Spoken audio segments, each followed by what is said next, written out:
How's it going, guys? I'm Fleet, and welcome to the shop. So I got a few books I want to talk to you about today. First up, we got this re-release right here. This is the Power Man and Iron Fist Epic Collection, Volume 1. This is from 77 to 81, and this details Luke Cage and Danny Rand's first meeting, fighting each other, and then eventually as Power Man became Iron Fist and Power Man, or Heroes for Hire, something like that. Because the title transitioned a few times, but this gets them meeting each other to being, a team and friends and all that stuff. So that's pretty cool. Check it out. All right, we'll go to DC real quick. So we got Wonder Girl #1. This came out this week. If you remember from Future State, we had Future State Wonder Woman. This is the same character, but at an earlier point in time. So what we have here is kind of see her origin a little bit as she's visiting Brazil to kind of learn about her heritage. Then we also see some other things. So we go back here. We see that the Queen of the Amazons is Nubia right here. So I'm not really sure when this is taking place, but some things have changed. And then as this goes on, we see that Yara, that's the Wonder Girl's name, we see that she has a flair for the heroics even before being imbued with this power. So that's pretty cool. Back to Marvel, we have Fantastic Four, Life Story.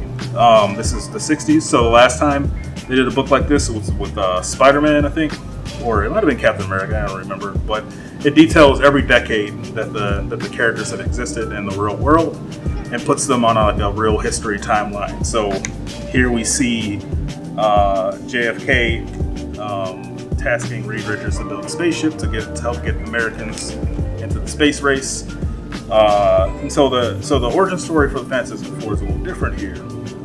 It's like Ben and Reed aren't friends. Ben's just kind of like this pilot that Johnny knows, and they go into space. They get hit with the cosmic rays.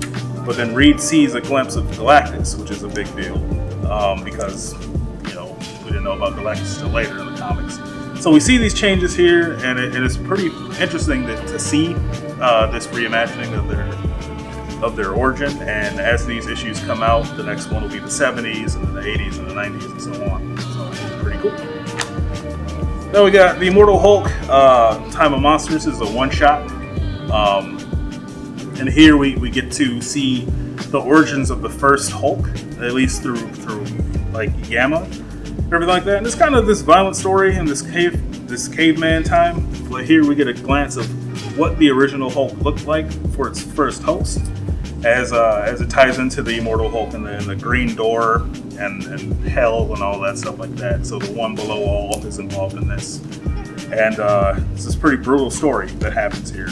Then there's also a backup that involves Marvel's Scarecrow character and how he happens upon Bruce Banner and feeding off his fears, only to awaken the Hulk.